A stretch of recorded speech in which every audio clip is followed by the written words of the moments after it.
तो आप लोगों की मेहरबानी है, 1 सेकंड का काम है, एक उंगल ही लगानी है आपने बस सब्सक्राइब करने के लिए। ये जी फ्रांस से चला है, ये फ्रांस से चल के तो जी 10 दिन बाद 15 दिन बाद इस्लामाबाद मेरे पास पहुंचा कि तुम्हारी जो वाइफ थी, जहाँ तक मेरी नॉलेज में है, तुम लोग अहले सुन्नत फैमिली से बिलोंग करते हो, अहले सुन्नत मज़हब से बिलोंग करते हो। तुम्हारी वाइफ थी अहले तशी, तो इस चीज़ का कोई इम्पैक्ट पड़ा था तुम लोगों की फैमिली में कि वो शिया लड़की है तो तुम सुन्नी है, ऐसा कुछ?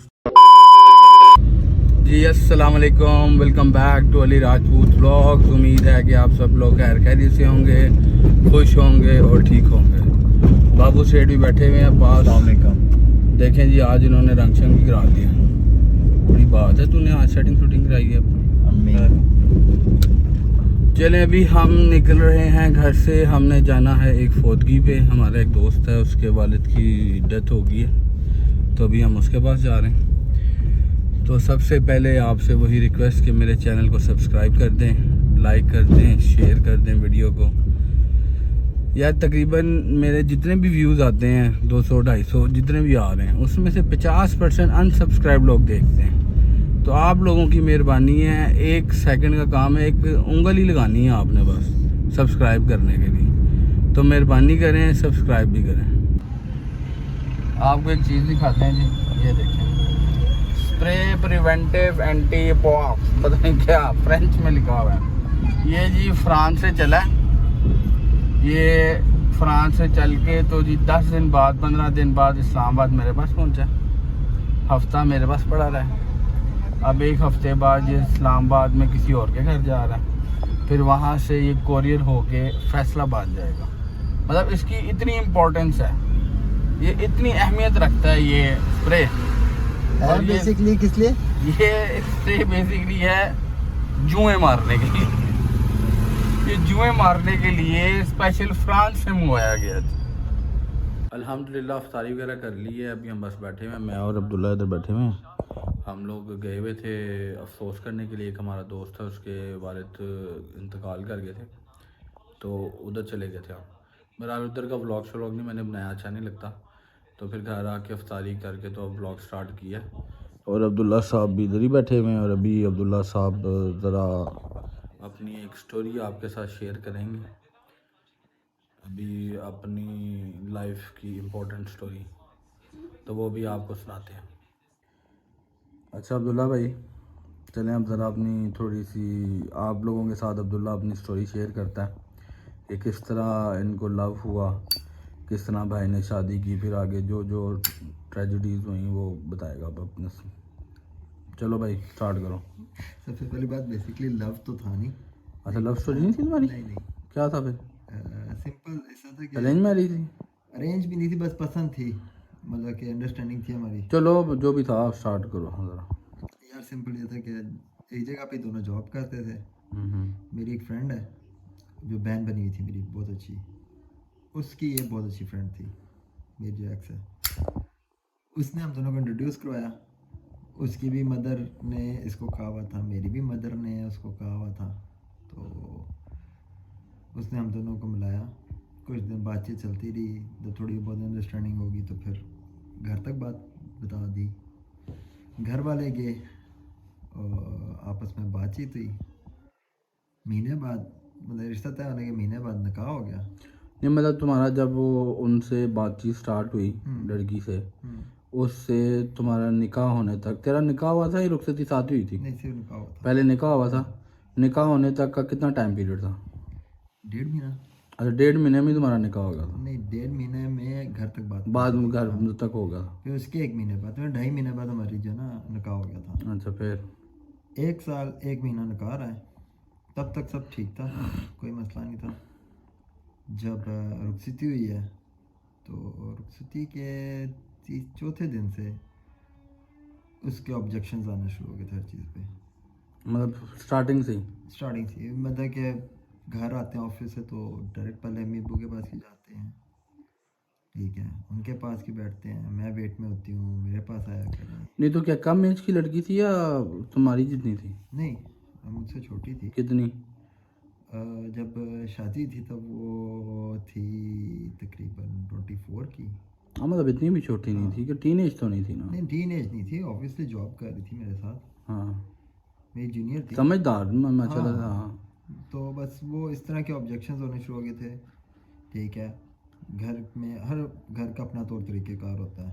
ठीक है, हमारा ये था कि हम लोग भाई जितने तीनों भाई सबसे पहले घर में घुस के माँ बाप के पास जाते थे, जो कि होना यही चाहिए। अरे तुम्हारी शादी भी सबसे पहले हुई थी अपने भाइयों से। हाँ मेरे भैया से ये पहले अब्दुल्ला वैसे दूसरे नंबर पे इससे बड़ा भाई है, लेकिन उसकी बाद में हुई थी। उसकी बाद में थी, उसकी एंगेजमेंट हुई थी मेरी शादी के बाद। उसके बाद उसके ऑब्जेक्शंस आना शुरू हो गए थे हर चीज़ पे, मतलब कि फजूल किस्म के, कोई इतने अच्छे कोई वैलिड नहीं थे कर सकूँ। हाँ कुछ थे वैलिड थे, ये नहीं थे कि मैं वो 100% गलत थी, मैं भी गलत था। वही फैमिली इश्यूज जो होते हैं घर फैमिली में। इश्यूज से हट के भी थे कुछ। अब जैसा मैं अपने मेरे एक हमारे वीक में सैटरडे था जो शाम को हम सारे कज़न्स इकट्ठे होते थे, बाकी कोई भी दिन मैं इसके साथ ही होता था, तो वो उसको ये ऑब्जेक्शन था कि सैटरडे की वो स्पेसिफिकली आप लोगों ने रखा हुआ है अपना। तो वो क्यों जाते हो उधर? हम लोग इकट्ठे, ये तो पता नहीं, कभी कैरम, कभी क्रिकेट, कभी घूमना फिरना। नहीं वो तुम्हारी वाइफ कहती थी कि क्यों जाते हो हाँ उधर? बस वो अच्छा। ये कहती थी ये क्यों जाते हो। तो उस टाइम पे किसी की शादी नहीं हुई थी, मेरी शादी हुई थी। अब सबकी हो चुकी है, मेरी नहीं हुई।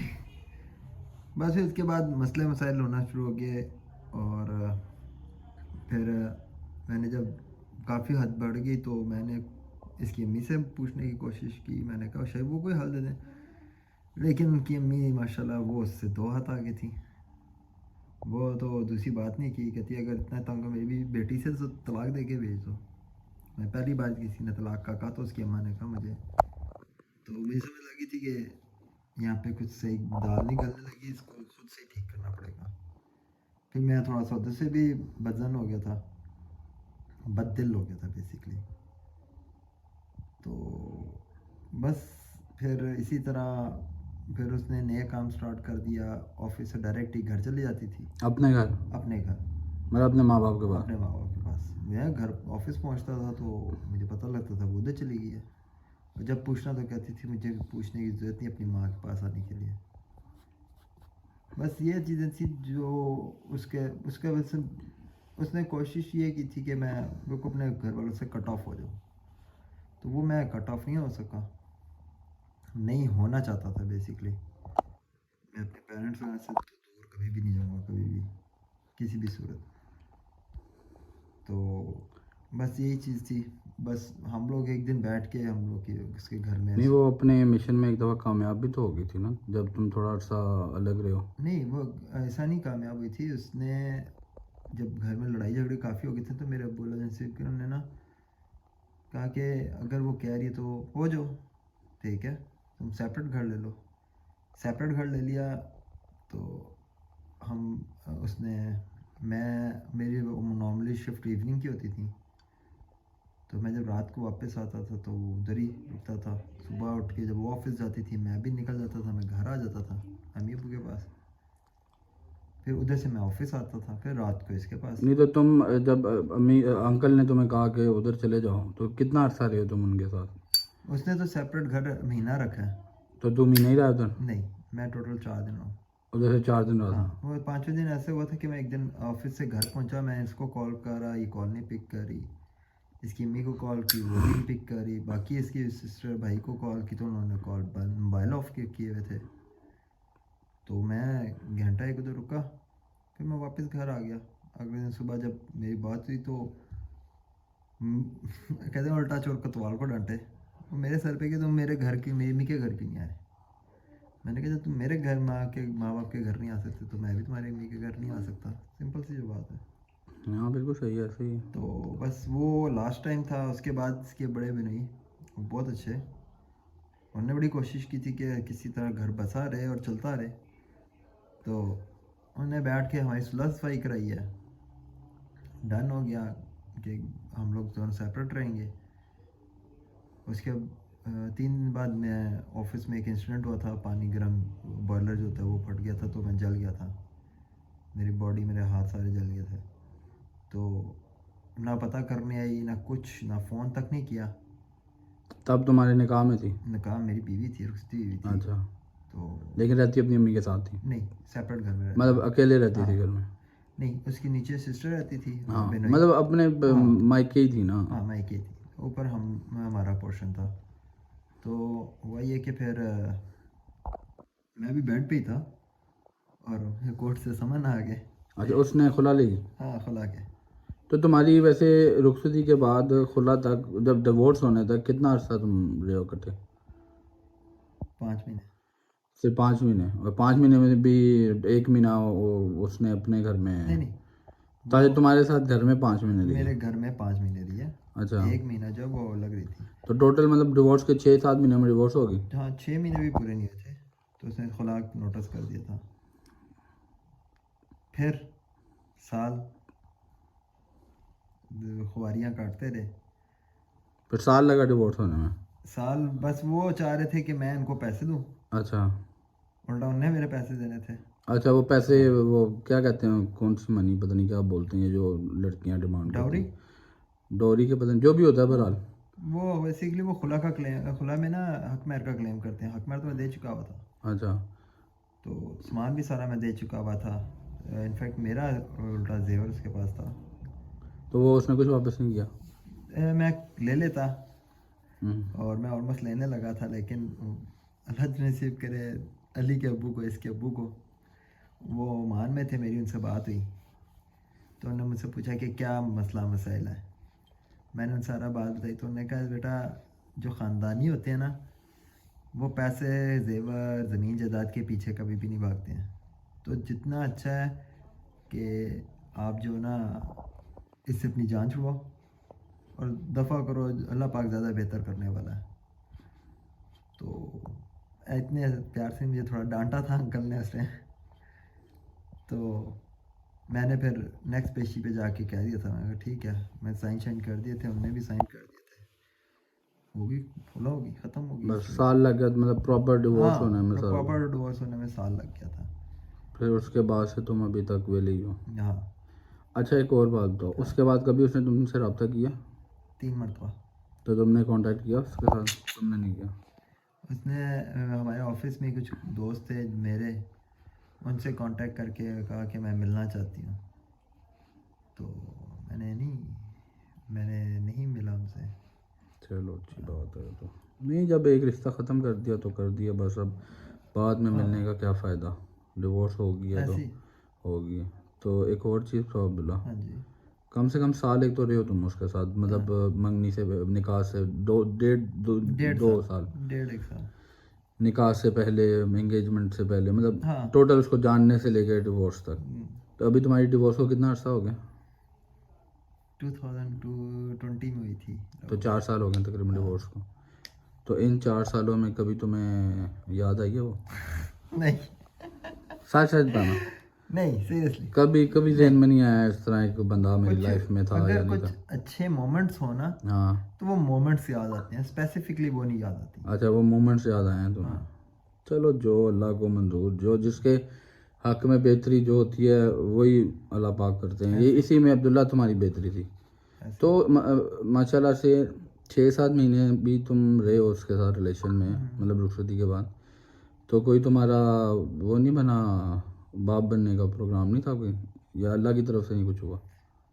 वो उसको थोड़ा इशू था। अच्छा, वो मेडिकल इशू जो भी मेडिकल हो। इशू था। चलो, ये भी पता तुम्हें, ये भी एक बेहतरी हुई हाँ, है। ऐसे ही है। ये भी अगर तुम्हारी औलाद हो जाती ना, तो अब्दुल्ला तुमने रुल जाना था, ऐसा सच है। तुमने हकीकतन रुल जाना था। सच है। चलो, जिससे एक तुम्हें क्या सबक मिलता है?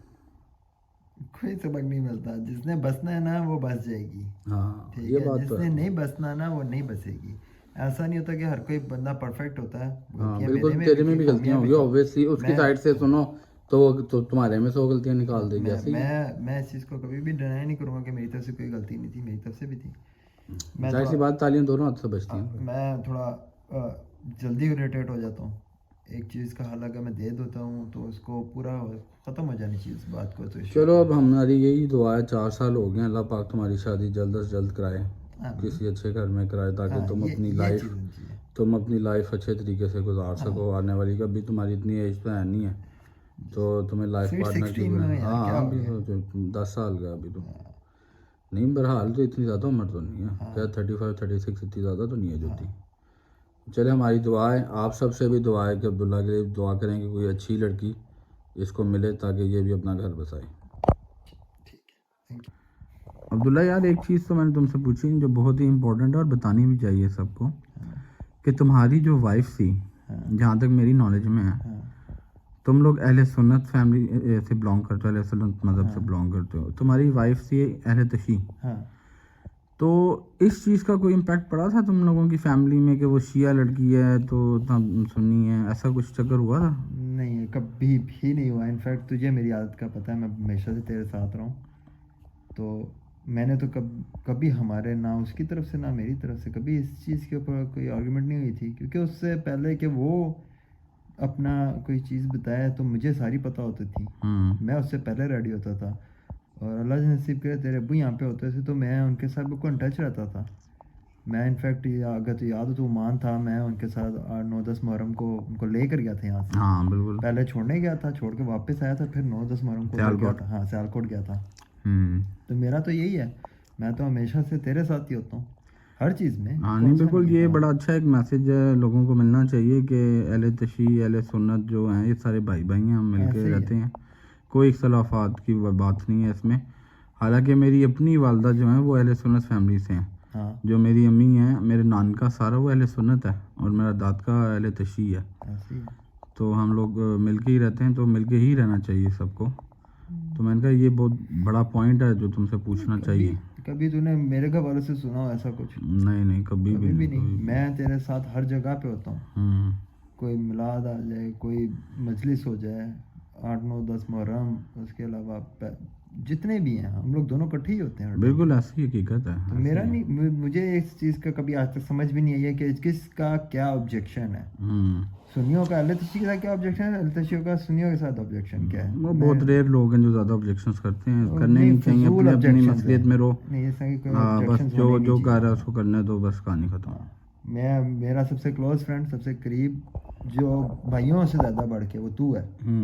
तू अहले तशी है, मेरा और तेरा आज तक कभी इसका कोई कॉन्फ्लिक्ट है? कभी कुछ भी नहीं हुआ ऐसे ही है। बस ये भी एक चीज़ थी जो लोगों तक पहुंचनी चाहिए। तो ये थी अब्दुल्ला की स्टोरी। तो आप लोगों से वही रिक्वेस्ट कि उसके लिए भी एक दफ़ा दुआ कर दें कि उसका घर भी बस है, और उसकी वालिद की मग़फ़िरत के लिए तो लाज़म दुआ कीजिएगा। अभी 10-12 दिन हुए उनको फौत हुए हुए। तो मेरा व्लॉग अगर आपको अच्छा लगा हो तो प्लीज़ मेरे चैनल को सब्सक्राइब कर दें, लाइक कर दें, शेयर कर दें, बेल आइकन भी दबा दें। 50% लोग जो हैं वो अनसब्सक्राइब देख रहे हैं, सब्सक्राइब नहीं करते। प्लीज़ आपसे रिक्वेस्ट है, एक क्या आप क्लिक ही करना है सब्सक्राइब का, कोई पैसे नहीं लगने, कुछ भी नहीं होना। चलें, उम्मीद है कि आपको मेरा व्लॉग अच्छा लगा होगा। तो मैं आपसे लेता हूँ इजाज़त। अल्लाह हाफ़िज़, मौला अली वारिस सब सबके।